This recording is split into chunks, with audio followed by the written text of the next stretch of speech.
할렐루야. 주님의 이름을 찬양합니다.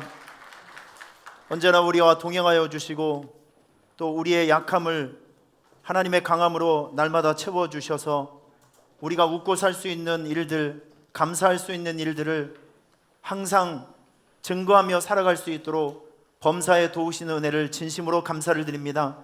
하나님을 예배하는 하나님의 자녀들에게 다윗의 춤이 있게 하여 주시고 최악이 최상으로 변화될 수 있는 하나님의 복을 붙여 주시옵소서. 그래서 최악 인생이 최상 인생이 되게 하여 주시고, 하나님 눈물이 변해서 기쁨이 되게 하여 주시고, 가난이 변해서 부유함이 될 수 있도록 은혜를 베풀어 주시옵소서. 이제 입을 열어서 하나님의 말씀을 증거할 때 하나님 이 말씀이 모든 성도들의 심령 가운데 삶 속에 영향을 주는 능력이 되어서 물된 동산이 되게 하는 축복의 말씀이 되게 해 주시옵소서. 예수님의 이름으로 축복하며 기도하옵나이다. 아멘. 자, 여러분, 우리 말씀을 듣기 전에 우리 다윗의 춤은 기쁨이 있는 예배입니다. 너무 심각하면 안 되고요. 다윗의 기쁨, 다윗의 춤을 말씀을 드릴 때는 기본적으로 기쁨이 있으셔야 됩니다. 행복이 있으셔야 됩니다. 어둠의 현장에 빛이 들어가면 그 모든 어둠이 순식간으로 확 없어지는 것 같이 하나님의 말씀이 최악의 상황 속에 있는 여러분에게 들어가게 되면 최상이 되게 하십니다.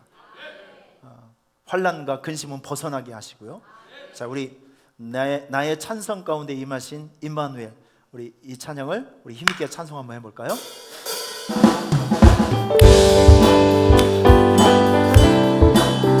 감사의 마음으로 찬양합시다. 힘있게 찬양합시다.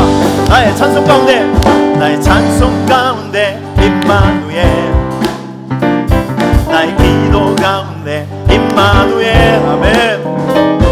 나의 기쁨 가운데 임마누엘, 나의 고통 가운데 임마누엘, 모든 사람 날 떠나도 임마누엘, 나의 걸음걸음마다 임마누엘, 내가 살아있을 동안 임마누엘, 내가 죽었어도 임마. 2절, 나의 찬송 가운데 임마누엘. 2절, 나의 기쁨 가운데 임마누엘,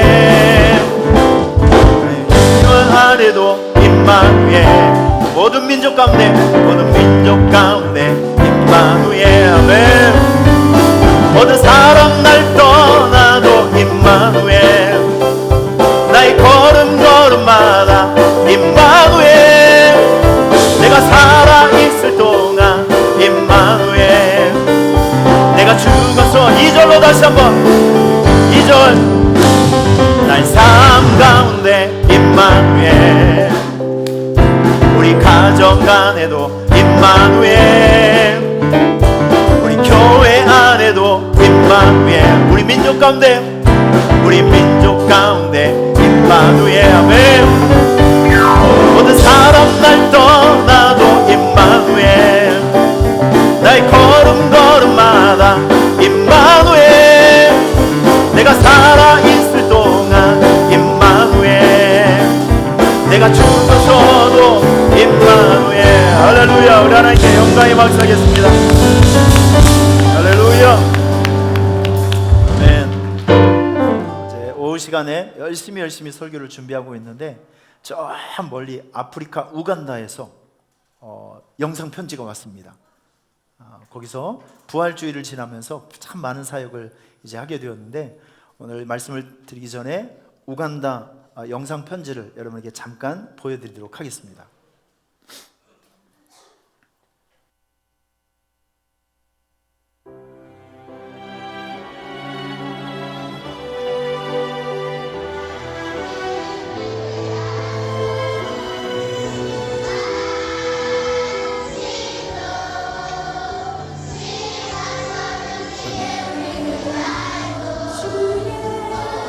머리 스타일이 다 똑같죠? 네. 우간다 선교 가면 이렇게 머리 깎아주는 사역을 누구나 할 수 있습니다.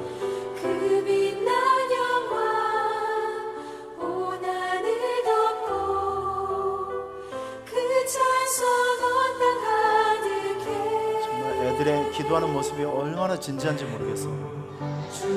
여러분, 저 아이들이 지금 방언으로 기도하는 아이들도 있어요. 어릴 적부터 방언으로 기도하는 거예요. 얼마나 진지하게 기도하는 건지 모르겠어요.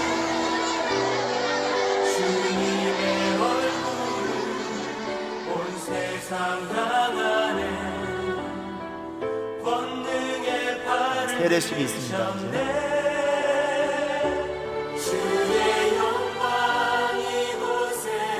캄팔라 비전교회 2,000명의 성도님들이 지금 주일마다 예배를 드리고 있습니다.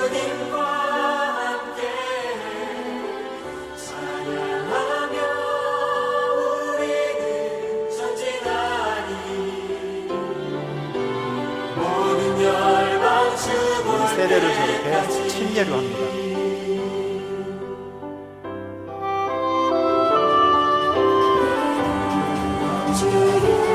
우리 성가대도 저렇게 춤추며 찬양하는 날들이 좀 있었으면 좋겠네요.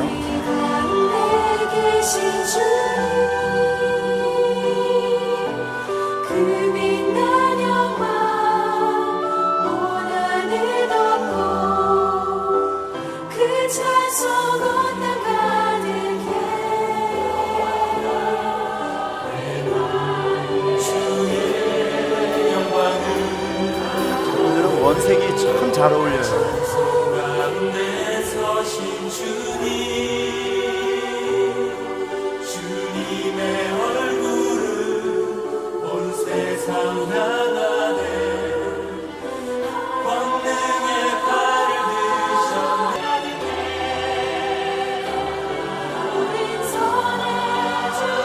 부산 비전 도움을 받아서 교육관과 학교가 지금 건축되고 있습니다.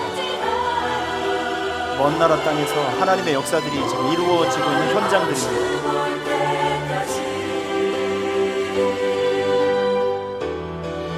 지금 우리 여러분께서 헌신하신 건축 헌금을 통해서 저곳에 지금 교회가 열심히 건축되어지고 있습니다.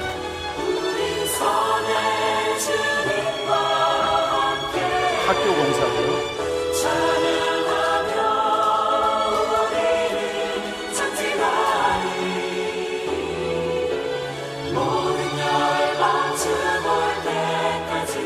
(1년에 4번씩) 지역을 순회하면서 저렇게 성경 공부를 현지 목사님들에게 열심히 가르치고 있어서 현지 목사님들이 건강한 목회를 할 수 있도록 열심히 도와주고 있습니다.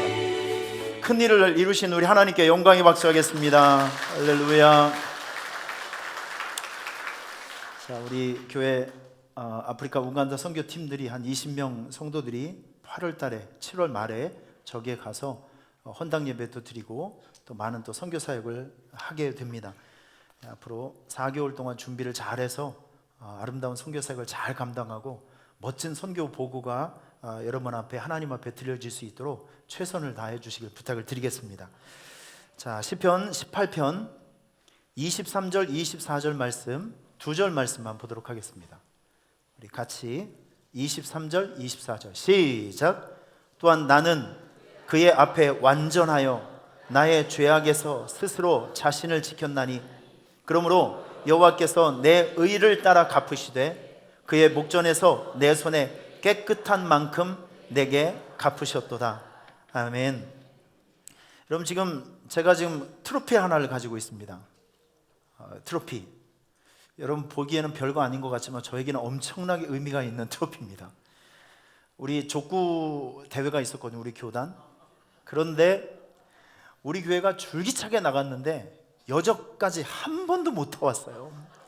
전 이게 가슴에 한이 되더라고요. 그래서 준비하는 오장로님에게 제가 뇌물까지 바쳤습니다. 가서 어떻게 해서든지 가서 트로피를 하나 받아가지고 오라고 내가 부탁을 드렸습니다. 3등이라도 좋으니. 1등은 바라지도 않고요. 3등이라도 좋으니. 자, 그런데 어제 우리 족구팀이 나가서 세상에 트로피를 받아왔습니다. 잠깐만, 흥분하지 마시고 끝까지 얘기를 들어보시길 바랍니다. 갔더니 비가 많이 와서 족구를 안 하고 윷놀이 대회에서 받아온 거예요, 이거. 아니, 윷놀이면 어떻고 족구면 어때요? 트로피를 받아온 게 중요한 게 아니겠습니까? 예? 어쨌든 받아온 게 중요하잖아요. 여러분, 이게 별거 아닌 것 같지만 저는 이게 열왕기상 18장에 나오는 엘리야가 기도할 때 7번째 보았던 손만한 작은 구름이라고 저는 믿습니다. 그 손만한 작은 구름 뒤에 뭐가 오는지 아세요? 3년 동안 가뭄이 있었던 그 땅을 충분히 적실 수 있는 축복의 단비가, 구름대가 몰려오잖아요. 이 트로피 뒤에 뭐가 있을까요? 여러분 생각해 보세요. 다윗의 춤이 찾아옵니다. 최악에서 최상이 되는 축복이 찾아옵니다. 이거 우습게 보지 마세요.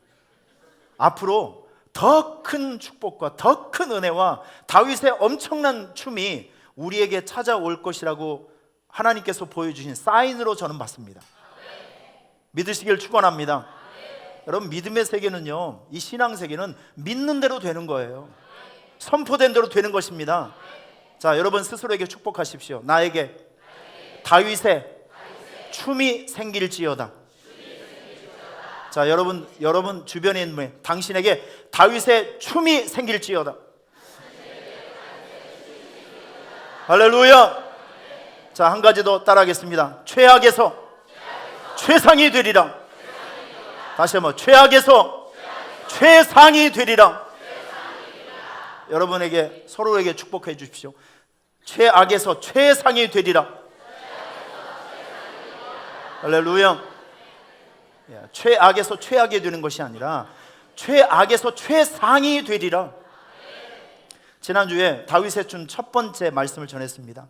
입술의 찬양이 여러분의 인생을 물된 동산으로 만든다. 믿으십니까? 자, 시편 63편의 배경은 이렇습니다. 다윗이 압살롬 아들에게 쫓김을 당해서 유다 광야에 있을 때, 이 비참한 상태에서 그가 외쳤던 찬양 고백이 시편 63편이에요. 여기서 그가 멈추지 않았던 것, 여러분 인생의 광야 같은 곳에 내몰리게 되거든 이런 신앙적인 행동을 하십시오. 첫째, 그 광야에서도 예배를 중단하지 말고, 기도를 중단하지 말고, 찬양을 중단하지 말고 더욱 힘차게 하나님을 예배하십시오. 그리고 아직 나타나지 않을 축복을 이미 받은 것처럼 생각해서 선행 감사를 하시고 선행 찬양을 할 수 있기를 축원합니다. 그리고 예언적 선포를 하십시오. 나에게 다윗의 춤이 생겨질지어다. 최악에서 최상이 될지어다. 미래를 향해서 예언적인 선포를 하시라고요. 하나님의 축복은 내가 만드는 것이 아니라 위로부터 내려오는 것입니다. 구원과 은혜는 하나님께서 주시는 거예요. 소원을 가지고 외치고 바라면 하나님께서 여러분의 빈 곳을 채워주십니다. 믿으십니까? 여러분의 삶 속에 반드시 다윗의 춤이 생겨지기를 예수님의 이름으로 축원합니다. 시편과 로마서를 쓰라고 했는데 제가 물어보면 제가 상처를 받을 것 같아서 제가 물어보지는 않겠습니다. 여러분, 좋은 말 할 때 시편과 로마서를 쓰시길 바랍니다. 4월달 5월달 많이 남았어요.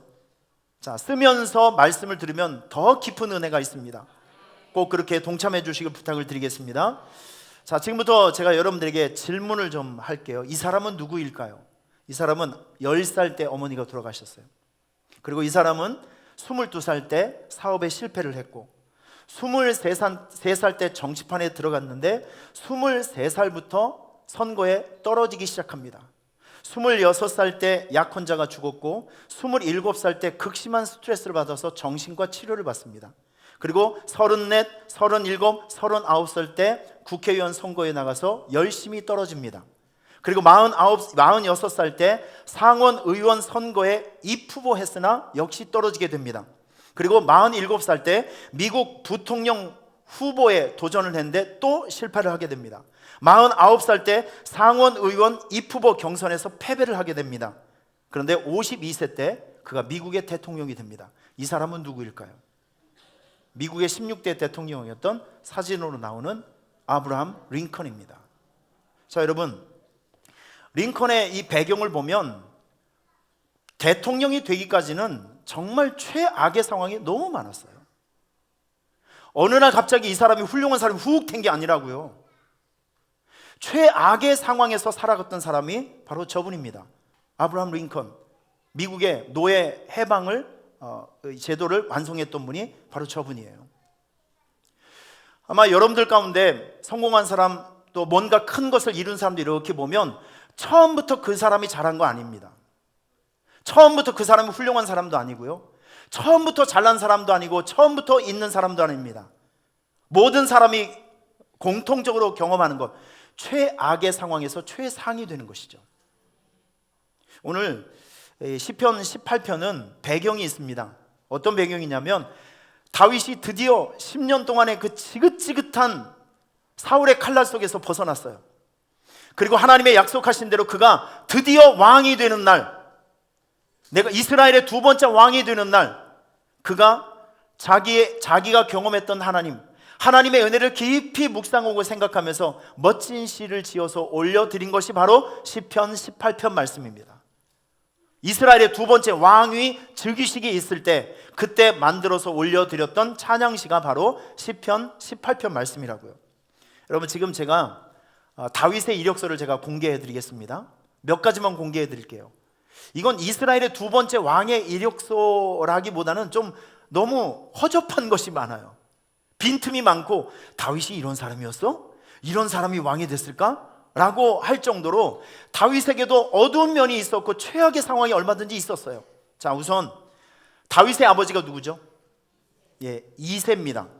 다윗의 아버지는 이새인데 다윗은 장남이 아니라 꼴찌였습니다. 아들 8명이 있었는데 8명 중에서 꼴등이에요. 여러분, 사무엘서를 보면 사무엘이 하나님의 계시를 받아서 이새의 집에 들어가서 거기 그 아들들 중에 한 명을 이스라엘의 왕으로 기름 부어 주기 위해서 찾아갔습니다. 그런데 면접 현장에 몇 명이 들어간지 아세요? 7명이요. 그럼 다윗은 어디 있었을까요? 아버지가 아무리 생각해봐도 얘는 깜이 안 돼요. 야, 너는 귀찮으니까 집에 밖에 나가 있어. 면접 현장에 얼굴도 못 내밀었던 사람이 다윗이었다고요. 그가 이스라엘의 두 번째 왕이 됩니다. 여러분, 다윗이 블레셋 골리앗과 전쟁을 하고 싸움을 하고 있을 때 성경을 자세히 보시면 골리앗은 장수였습니다. 굉장히 유능한 장군이었고 장수였고 정규 훈련을 받고 있는 훌륭한 군인이었습니다. 그런데 다윗은 어린애였어요. 이 골리앗이 딱 보니까, 야, 너 엄마 좀 더 먹고 와라, 너는 나의 상대가 안 된다 라고 할 정도로 굉장히 약한 아이였었고 작은 아이였습니다. 천신만고 그때 하나님의 도우심을 받아서 그가 골리앗을 죽이고 난 다음에 문제가 더 큰 문제가 생겼어요. 무슨 문제가 생겼을까요? 사울이 다윗을 질투합니다. 이 질투가 얼마나 심했던지 밥을 먹고 있을 때 사울이 창을 그에게 던져버립니다. 여러분, 이게 얼마나 심각한 상황, 살벌한 상황인지 아세요? 지금 여러분이 우리 로덴 카페에서 밥을 열심히 먹고 있는데 누가 여러분을 죽이려고 창을 냅다 던진다고 생각이나 한번 해보세요. 이게 얼마나 살벌한 일이고 끔찍한 일이겠습니까? 이렇게 수준 있는 유머를 했을 때 여러분의 표정이 참 신묘막직합니다. 여러분, 지금 보니까 두 사람이 지금 졸음의 영을 받아서 유혹에 빠지려고 말려고 합니다. 여러분, 존말할 때 눈을 뜨시길 바랍니다. 졸면 죽습니다. 말씀 못 들으면 내 영혼이 죽어요. 이 자리에 졸려고 오신 분 있으십니까? 잠 잘 자기 위해서 오신 분 있으십니까? 여러분, 본전 생각하시길 바랍니다. 목욕탕에 가서는 본전 뺀다가 3시간 동안 눈을 부릅뜨고 막 열심히 때를 닦죠? 여러분, 여기서 그런 승부 기질을 좀 발휘하시길 바랍니다. 졸리면 내가 이 자리에 졸려고 왔던가, 이렇게 생각하시면서 여러분 졸음을 깨시길 바랍니다. 말씀 들어야 살 수 있어요. 말씀 들어야 최악이 최상이 됩니다. 다윗의 춤이 찾아옵니다. 옆에 있는 사람 째려보시면서 졸지 맙시다. 한 번 더 합시다. 졸면 가만히 안 두겠습니다. 가만히 두지 말고 졸면 냅다 눈을 한번 찔러주시길 바랍니다. 저 대신에. 자, 여러분 한번 보세요. 이게 보통 살벌한 상황이 아니죠. 자, 그리고 다윗은 사울 왕에게 10개월을 쫓김받은 것이 아니라 10년을 쫓김당했어요. 10년. 여러분, 누군가에게 쫓김을 당해본 기억이 있으십니까? 이건 사람 피 말리는 겁니다. 누군가에게 누군가의 돈을 이제 빌렸는데 이거 약속을 못 지키면 그 사람 얼굴이 괜히 거시기하게 보이잖아요. 부담스럽고 그 사람이 전화 오면 가슴이 두근두근거리고, 이거는 그 정도 사건이 아니라니까요. 잡히기만 하면 그냥 그 자리에서 끝장나는 상황입니다. 이런 도망자의 세월을 10년이요. 이런 도망자의 심정을 10년. 여러분, 밤에 길을 지나가는데 무서운 고양이나 개가 쫓아와도 오줌 나오려고 그럽니다. 안 그래요? 누군가 어색한 골목에 가서 이상한 소리만 들려도 머리가 축 쓰면서 이게 정말 너무 괴로운 거예요. 그런데 이 다윗은 사울 왕의 칼날을 피하기 위해서 동굴에서 살았어요. 들판에서 살았습니다. 이 다윗이 얼굴이 좀 하얗대요. 왜냐하면 늘 밤에만 돌아다녔기 때문에. 이건 성경에 나오는 얘기는 아니에요. 누군가 그런 얘기를 했어요. 늘 도망자로 살았기 때문에 이동하는 것도 밤에 조심조심하게 돌아다니고, 밤에는, 낮에는 못 돌아다녀요. 걸리기만 하면 그냥 죽임을 당하니까. 여러분, 이런 세월이 얼마나 비참하고 힘들었겠습니까? 이게 다윗의 이력서라고요. 뿐만인지 아세요? 얼마나 이 사울 때문에 스트레스를 많이 받았으면 골리앗의 고향, 자기가 10년 전에 죽였던 골리앗의 고향 가드 지역으로 이사를 갑니다. 얼마나 힘들었으면 그 아기스 왕 앞에 가서 목숨을 부지하기 위해서 수염에 침을 질질 흘려가면서 미친 사람처럼 연기를 하면서 거기서 자기 생명 구걸하고 살아가게 되는 것이죠. 여러분, 이랬던 사람이 다윗입니다. 이랬던 사람이요. 그런데 이 다윗은 최악의 상황에서 머문 것이 아니라 그의 인생이 최상이 되었어요. 이 부분에서 아멘을 하시는 분들은 그렇게 될 줄 믿습니다. 자, 여러분, 다윗은 최악에서 최악으로 끝나는 것이 아니라 최악에서 최상이 되었습니다. 오늘 이 시대의 다윗은 누구입니까? 오늘 이 시대의 다윗은 누구입니까? 말씀을 듣는 여러분들이에요. 자, 물어보겠습니다. 전 어려운 거 물어보지 않아요. 이 시대의 다윗은 누구입니까? 우리 자신입니다.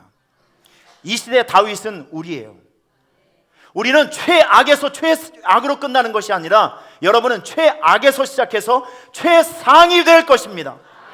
믿음으로 선포하시기를 주님의 이름으로 축원합니다. 최악에서 최상이 되는 것은 다윗만 그런 것이 아니라 야곱도 그랬어요. 요셉도 그랬습니다. 한나도 그랬습니다. 룻도 그랬습니다. 다니엘도 그랬습니다. 에스더도 그랬어요. 성경을 열어보시면 모든 사람들의 스토리가 처음에는 최악으로 되었는데 나중에는 하나님의 축복을 받아서 그들이 최상이 되는 모습을 쉽게 찾아볼 수 있습니다. 여러분, 우리 교회 13번 우리 전도축제를 했을 때 강사님들 한번 생각해 보실래요? 제가 곰곰이 생각해 봤어요. 지금 이번 윤영주 장로님 생각나시죠? 아마 70, 80 세대들 이 윤영주 가수의 노래를 듣고 자랐던 분들이 대부분이실 것 같아요. 누가 한번 특성 한번 해주실래요? 찬송가 850장이 있더라고요. 하여튼 저분이 불렀다면 히트곡을 만들어내고 뭐 생기기도 잘생기고 의학 공부를 하고 세상에 부러울 것이 없는 저분이 마약에 손을 대서 어느 날 갑자기 인기 스타가 감옥에 들어가게 됩니다. 여러분, 그 차디찬 감옥에서 저분이 예수님을 만나고 하나님을 만나서 그가 최악의 인생에서 최상의 인생으로 탈바꿈을 하게 되는 것이죠. 우리 김진규 감독님 생각나시죠? 그림 열심히. 우리 김진규 감독님은 한 번도 못 쉬어요. 3탄이 지금 나왔는데 와, 정말 대단하시더라고요. 여러분, 이분 생각나시죠? 이원하고 또 그리고 사업에 실패하면서 거의 폐병 때문에 다 죽었던 사람이 그 극심한 고난 가운데 주님을 만나서 이제는 드로잉 쇼의 최1인자로 세계적으로 부름을 받아서 지금 쓰임받고 있는 엄청난 하나님의 귀중한 종이 되었어요. 지난번에 우리 교회에 오셨던 조영갑 교수님 생각나십니까? 이분 저 전라도 서쪽 가장 끝에 있는 가거도 섬, 뭐 이런 섬이 있는지도 모르겠어요. 얼마나 먼지. 아주 아버지도 일찍 돌아가시고 그리고 먹고 살기 위해서 서울에 올라가서 권투 선수를 했잖아요. 그런데 이분에게 참 하나님께서 생각지도 않은 곳에서 목사님과의 만남을 주셔서 성악을 한 번도 공부해 보지 못했던 사람이 목사님의 후원을 받아서 이태리를 갑니다. 이태리를 가서 거기서 조수미 씨가 합격을 했던, 졸업했던 산타 체실리아 음악원을 이제 훌륭한 성적으로 졸업을 하고 세계 콩쿨 대회에서 28번을 우승을 하시고 이 전라도 가거도 섬에 있었던 사람이 수백 편의 오페라 주인공으로 이제 발탁이 되면서 10년 이상 세계 오페라계 최거장이 되지 않습니까? 최악에서 최상이 되는 축복을 받은 사람이에요. 지금 사진 한번 보여드릴게요. 이분이 심선미 성도님이십니다. 심선미. 여러분 이분 얼굴을 자세히 보시면 신기가 느껴지지 않습니까? 혹시 예수 믿기 전에 점집 왔다 갔다 하셨던 분들 한번 생각해 보세요. 무속인들은요, 눈빛과 분위기를 딱 보면 신기가 보여요. 제가 여러분들 얼굴 보니까 다 신기가 있으셔. 여러분들은 성령님의 그 신이요. 네? 여러분 이분이 그래도 이 사진은 좀 그래도 좀 덜 살벌하게 나온 거예요. 이분 옛날에 있었던 사진을 보니까 눈에 그 신기가 있어요. 얼굴 분위기에 신기가 있어요. 여러분 이분이 26년 동안 무당을 하신 분이에요. 26년 동안 어느 날 이분이 산에 올라가서 혼자 그 자기가 섬기고 있는 신에게 막 기도를 하고 눈을 딱 떴는데 바위에서 아주 강력한 십자가의 빛이 보이더라는 거예요. 여러분 경력 26년 무속인입니다. 하나님의 존재를 거부할 수 있고 이 하나님과 별로 안 좋은 사이잖아요, 무속인은. 그런데 그 압도적인 십자가의 빛 앞에 그가 꺾어져 버렸어요. 작년에 예수를 믿고 이분이 26년 동안의 이 무속인의 삶을 이제 정리하고 하나님의 자녀로 이분이 살아가고 있어요. 최악의 인생에서 최상의 인생으로 변화되는 이분의 삶. 오늘 이 말씀을 듣는 여러분들에게 저는 계속 지금 말씀을 드린 스토리가 무엇이냐면, 최악이 최상이 되는 것은 남 얘기가 아니라 지금 내 얘기가 될 수 있다는 거예요. 이 말씀으로 받으시길 축원합니다. 여러분 모두는 최악에 있지만 우리 하나님께서 여러분을 축복해 주시면 다윗과 같은 신앙생활을 하시고 다윗의 중심으로 하나님을 바라보시고 믿고 나아가면 여러분의 삶 속에 다윗과 같이 최악의 상황에서 최상이 되는 기적 같은 일들이 얼마든지 일어날 수 있다는 것이죠. 다윗의 이야기가 바로 우리의 이야기가 될 수 있다는 것입니다. 믿으십니까? 자, 이런 차원에서 여러분을 다시 한번 축복하십시오. 따라하세요. 내가 최악에서 최상이 되리라. 여러분 자신을 자꾸 축복하시길 바랍니다. 나에게 다윗의 춤이 생길지어다. 우리 교회에 다윗의 춤이 생겨질지어다. 여러분 이거 축복하니까 이런 윷놀이에서의 트로피도 생기잖아요. 예? 다윗의 춤이 생긴다니까요. 여러분 주변에 좋은 일이 생기거들랑 연락 좀 해주세요. 반드시 여러분에게 좋은 일이 생길 것입니다. 행복한 일이 생길 것입니다. 열리고 풀려지는 역사가 나타날 것입니다. 믿고 가자고요. 받은 것으로 생각하고 감사하자고요. 예언적 선포를 하시기를 축원합니다. 오늘 저는 여러분들에게 6가지를 이야기합니다. 오전에 벌써 일부 예배 때 2가지를 얘기를 했어요. 최악에서 최상이 될 수 있는 비결. 그 첫 번째가 무엇이냐면 최악의 상황에서 더욱 하나님을 사랑해야 됩니다. 시간이 없어서 이 부분은 생략하기로 합니다. 최악의 상황에서 하나님을 더욱 사랑하고 집중하고 붙잡아야 됩니다. 그래야 최악의 상황에서 최상의 결과가 생겨요. 최악의 상황에서 다윗처럼 피를 토하는 심정으로 하나님께 기도하시길 바랍니다. 그래야 여러분의 삶 속에 최악이 최상이 됩니다. 자, 이제 바로 이 시간에 여러분에게 2가지를 말씀드릴 텐데 그 3번째 비결이 무엇이냐면, 여러분 최악의 상황에서 하나님을 더 뜨겁게 자랑하십시오. 이게 원리입니다. 최악의 상황에서 내가 경험한 하나님, 내가 체험한 하나님, 내가 만난 하나님을 앉으나 서나 자랑하시길 바랍니다. 간증하시길 바랍니다. 하나님의 이름을 칭찬하시길 바랍니다. 여러분 시편 18편 말씀을 보면 이 말씀의 전체 줄거리를, 스토리를 쭉 읽어보면 한 가지로 요약할 수 있어요. 다윗의 간증입니다. 내가 경험한 하나님은 이런 하나님이었습니다. 내가 경험한 하나님은 적어도 이런 하나님이었습니다. 여러분 다윗의 고백이 명백하게 나와 있는 것이 바로 2절 말씀이에요. 우리 2절 말씀 한번 보실까요? 자, 눈을 크게 뜨시고 시편 18편 2절 시작.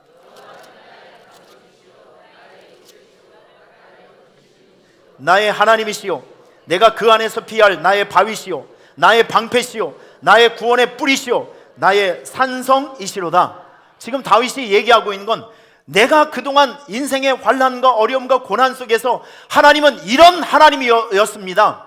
나에게 있어서 반석 같은 하나님, 나를 지켜주시는 하나님, 나를 어려움 속에서 건져주시는 하나님, 먹여주시는 하나님, 인도해 주셨던 하나님, 여러분 그런 하나님으로 고백하고 있는 거예요.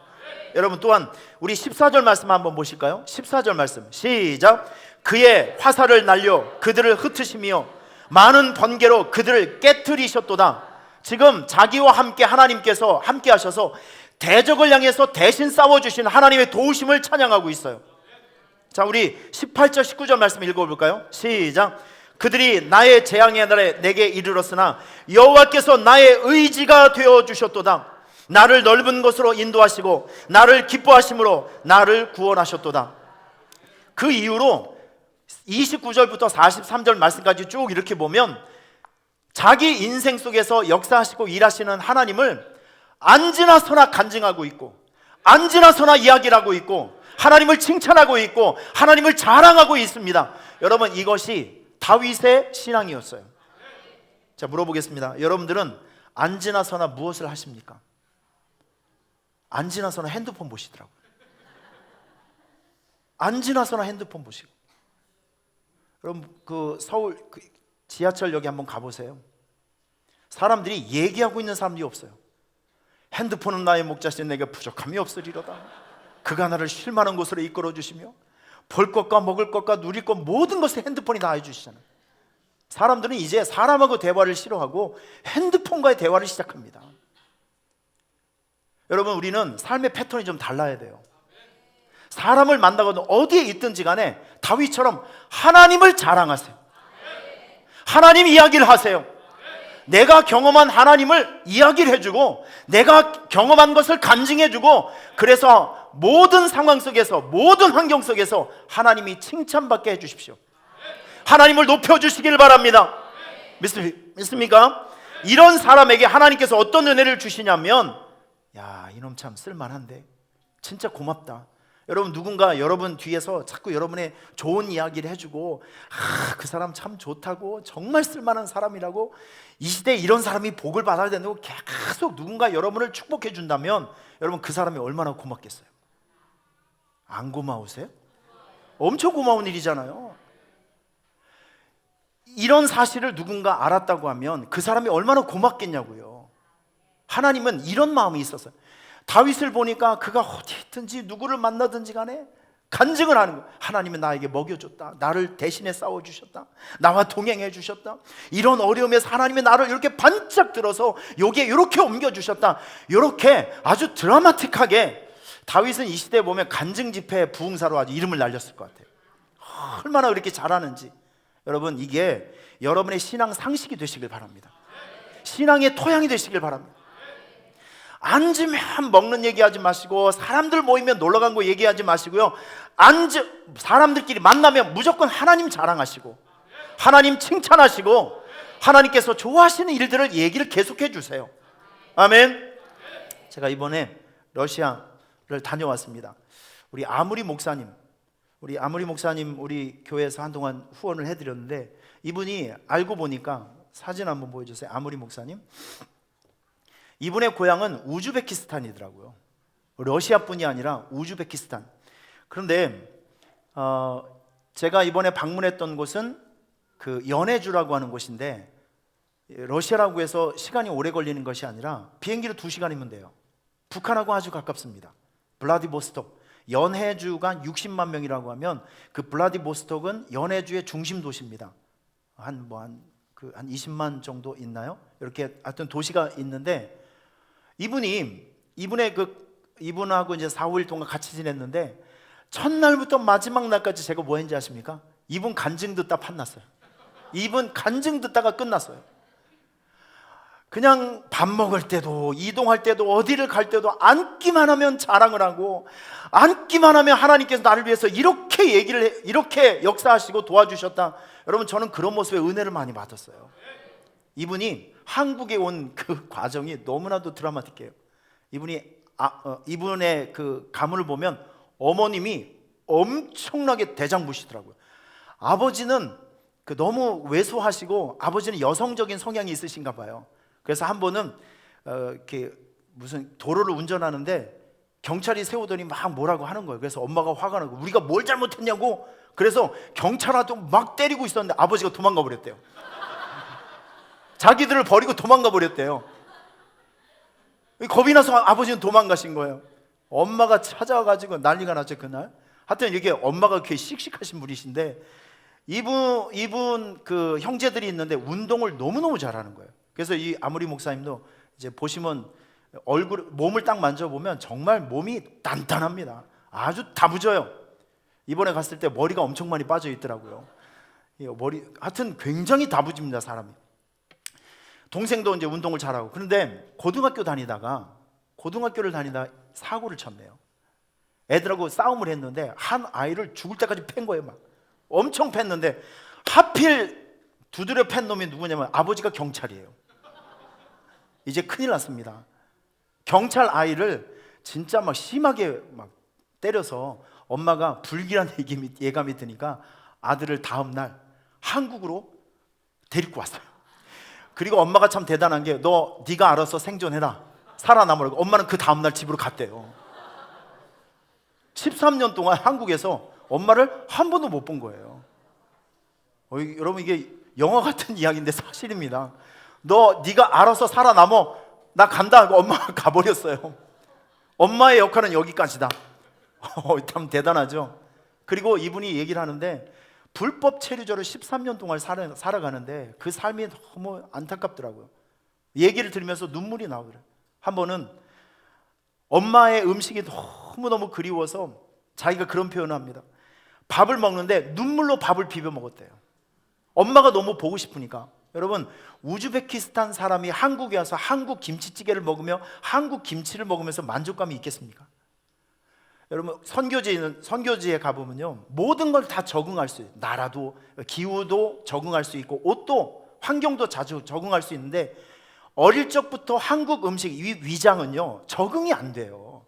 우리는 김치를 먹어야 주여, 이 평안함이 생기죠. 스파게티 3일 동안 먹으면 스파게티가 욕 나온다니까요, 여러분. 감동이 안 돼요, 감동이. 이분도 마찬가지 거잖아요. 19년 동안 엄마 음식을 먹다가 와서 보니까 고추장 먹어야 되고 와서 보니까 된장찌개 먹어야 돼. 이게 맞을 리가 있겠습니까? 너무 고통스러운 거잖아요. 자, 한 번은 이분이 살아가면서 이민국 직원에게 네 번을 습격당해서 도망을 갔대요. 전 이 이야기를 들으면서 참 눈물을 흘렸어요. 한 번은 이민국 직원이 탁 왔는데 느낌에 그 사람들 같대요. 그래서 무조건 한번 보고 막 뛰어가서 그분이 얘기를 합니다. 자기가 그날 치타가 되었대요. 막 뛰어올라 산속에 올라가서 제일 높은 그 나무 있죠, 여기를 기어 올라가서 하룻밤 동안 나무까지 붙들고 거기서 내려오질 않았대요. 마음이 아프잖아요. 여러분들, 한국에서 비자 없이 살아가는 것을 영광으로 생각하시길 바랍니다. 외국에서 살면 이 비자 문제가 스트레스가 커요. 아주 20년 미국 땅에 살아도 아직도 불법 체류자로 살아가는 사람들이 있습니다. 제가 이번에 러시아에 가서 정말 깜짝 놀란 것이 있는데, 러시아의 땅 크기가 얼마나 큰지 몰라요. 이 블라디보스톡이라는 극동에서 모스크바, 러시아의 수도 모스크바까지 비행기로 12시간을 갑니다. 비행기로 12시간. 극동에서 극서까지 비행기로 12시간. 비행기 12시간이면요 한국에서 서울에서 LA 가는 시간이에요. 지구의 4분의 1이 러시아 땅이라고 합니다. 얼마나 크겠습니까? 이 블라디보스톡에서 러시아까지, 여기 모스크바까지 기차로 20일 간대요. 20일 동안 기차 타고 가는 사람도 있다고 합니다. 독한 사람이라고 생각해요, 저는. 한국 땅보다도 30배 이상이 큰 나라가 러시아입니다. 30배가 뭡니까? 어마어마하게 큰 나라죠. 근데 저는 그 가는 첫날부터 좀 뭔가 이상한 것이 느껴졌어요. 일단 공산체제에 오래 적응하다 보니까 공기가 무지무지 무거워요. 전체적인 분위기가 쭉 가라앉아 있어요. 그리고 사람들 얼굴 표정이, 그래도 여러분들 얼굴 표정 보면 이제 다 이제 웃는 표정이고 얼굴이 굉장히 좋은데, 지금 보시면 사람들이 다 뭐랄까 화난 표정이에요. 뭔가 심각하고 이렇게 쳐다보는 것도 이렇게 공손하게 쳐다보는 것이 아니라 막 째려보고 분석해보고 이런 느낌이에요. 지나가는 모든 사람이 다 그렇게 화난 표정입니다. 뭐 물어보면 매 맞을 것 같은 그런 분위기 있잖아요. 여기는 놀라운 거, 영어가 한마디도 안 통해요. 이 바디 랭귀지도 안 됩니다. 영어가 한마디도 안 통해요. 미국하고 앙숙이어서 그런지 몰라도 영어 자체를 못 알아들어요. 한국말로 하는 게 훨씬 더 나습니다. 얼마나 답답했는지 몰라요. 자, 그리고 거기에는 이 고려인의 아픔이 있는 혁명광장이라는 것이 있더라고요. 그 항구에 이렇게 보면 여기 있는데, 여러분 이게 고려인의 아픔이 있어요. 1937년 8월 21일 날, 지금 그 전쟁이 일어나고 있을 때 이 스탈린이라는 그 사람이 요게 이 연해주에 17만 명의 고려인을 불러 세웠습니다. 여기에. 그리고 나서 기차 124대를 동원시켜서 어느 날 갑자기 우즈베키스탄으로 7만 명, 카자흐스탄으로 9만 명, 다른 중앙아시아로 여러 몇천 명씩 몇백 명씩 찢어서 생이별을 시킨 것이 바로 여기입니다. 그래서 여기는 고려인들의 눈물이 있고 아픔이 있는 장소가 여기입니다. 이 스탈린이라는 사람이 왜 이런 일을 했냐면 세 가지 이유 때문에. 고려인이 일본 사람하고 비슷하게 생겼잖아요. 그러니까 이게 그 누명을 씌운 거죠. 고려인 중에서 일본 사람이 있는데 일본 첩자를 구분해낼 수 없다. 그래서 러시아에서 추방한 겁니다. 자, 두 번째는 고려인의 숫자가 점점 많다 보니까 이대로 뒀다가는 고려인 나라가 되게 생겼어요. 그러니까 강제로 이 사람들을 내쫓은 것입니다. 세 번째는 중앙아시아의 땅이 넓은데 거기에서 농사 지을 사람이 없어요. 그래서 이 사람들이 강제로 투입해서 농사 짓게 해서 세금을 받아내려고. 이 세 가지 이유 때문에 멀쩡한 가족을 흩트게 만들고 가족과 친지를 생이별을 시킨 것이 바로 혁명 그 광장이었습니다. 고려인들의 눈물이 있는 것이죠. 저는 우리 아무리 목사님의 그 이야기를 들으면서 내내 이야기를 들으면서 처음부터 끝날까지 계속 하는 게 무엇이냐면 하나님 자랑. 여러분 13년 동안 한국에 있으면서 이분이 참 고생을 많이 했더라고요. 진짜 고생을 많이 했어요. 20살 때 그가 일을 하다가 부탄가스가 뻥 터졌습니다. 자기 앞에서. 그래서 얼굴에 화상을 입었는데 보통 큰 화상이 아니죠. 근데 이분이 보통 이제 화상을 입게 되면 병원에 가서 진정 좀 시키잖아요. 이게 화상이 얼마나 쓰라리고 고통스럽습니까? 그런데 이분이 불법 체류자라는 신분 때문에 병원을 못 가는 거예요. 병원을 집에서 끙끙 앓아가면서 얼마나 그 생지옥 같은 고통을 느꼈겠습니까? 고향에도 못 가지요. 병원에도 못 가지요. 엄마도 못 만나지요. 여러분 이런 큰 슬픔이 생기니까 아유 그냥 나 같은 놈은 죽어버려야 돼 하면서 밥도 안 먹고 죽으려고 며칠 동안 술만 퍼먹었대요 자기가. 자, 그런데 하나님께서 선택하신 사람은 하나님이 살려주시더라고요. 이분이 그 극심한 고통 가운데 있을 때 하나님께서 일방적으로 찾아오셔서 환상 중에 주소를 보여주시더래요. 주소. 그래서 정신 차리고 그 주소를 찾아갔더니 서울에 있는 어떤 자그마한 교회였었는데 거기에서 고려인 목사님이, 러시아 말을 하시는 목사님이 거기서 자기를 기다리고 있었다는 거예요. 그래서 거기서 예수를 믿고 그 교회에서 훈련받아서 신학교 다니면서 그가 목사가 된 겁니다. 그분이. 여러분 이게 얼마나 놀라운 일입니까? 그리고 이번에 갔을 때 참 감사한 것이 목요일 날 제가 러시아의 그 블라디보스톡에 세워놓은 5천억짜리 수족관을 제가 가봤어요. 보겠습니다. 이게 어떤 그 수족관이냐면 거기 대학교가 있더라고요. 대학교에서 수업을 하는 장소, 그리고 관광 사업을 하는 장소인데 저게 5천억짜리인데 기업체가 수십 개 기업이 들어왔습니다. 한국 기업에서도 약 100억짜리 공사, 50억짜리 공사 수주를 받아서 여기 들어갔는데 문제는 뭐냐면 러시아 말이 너무 어렵기 때문에 통역관을 찾아야 되는 거잖아요. 우리 목사님은, 아무리 목사님 한국에서 13년 동안 한국말을 잘합니다. 러시아 말도 잘하고요. 우즈베키스탄 말도 잘해요. 그러니까 이분이 고액 연봉자가 되어서 여러분 한 달에 3,500불, 4,000불씩 받았어요. 별로 감동을 안 하시는데 여러분 그 나라 수준에서는 진짜 엄청난, 지금 저는 그런 걸 보는 거예요. 한국에서의 13년 동안의 시간이 그 사람의 인생의 가치를 이렇게 높여주는 엘리베이터 역할을 하게 되는 거더라고요. 여러분 지금에 있는 고난과 아픔이 결국 여러분의 인생을 상승시키고 인생의 가치를 상승시키고 믿음을 상승시키는 하나님의 축복의 시간인 것을 꼭 믿으시길 바랍니다. 목요일 날 저기 본사에서 전화가 왔어요. 그 공사하는 거기에서 고장이 난 겁니다. 그래서 와서 고쳐달라는 거예요. 여러분 제가 그날 엔지니어로 갔습니다. 가서 아무리 목사님 공사하는데 제가 열심히 일본말로 시다바리를 했습니다. 열심히 가서 공사를 했는데 하여튼 마음이 기쁘더라고요. 인정받으면 거기서 1년 동안을 그분이 통역 일을 하면서 일을 하셨더라고요. 너무 감사한 일이죠. 여러분 저는 거기서 그걸 배웠어요. 안 지나서나 하나님을 자랑하고 하나님을 찬양하니까 하나님께서 그 사람의 인생을 높여주는 그런 모습을 제가 보게 되었습니다. 할렐루야. 또한 오늘 여러분 23절 24절 말씀 보면 다윗이 그런 얘기를 합니다. 내가 어려웠지만 나는 죄악에서 내 스스로 자신을 지켰습니다. 여러분 이게 진짜 중요한 말씀이거든요. 다윗은 무너질 수도 있었고 깨질 수도 있었고 포기할 수도 있었고 자살할 수도 있었어요. 그런데 다윗은 그 죄악의 상황 속에서 그 극심한 어려움 속에서 내 자신을 지켰다는 것입니다.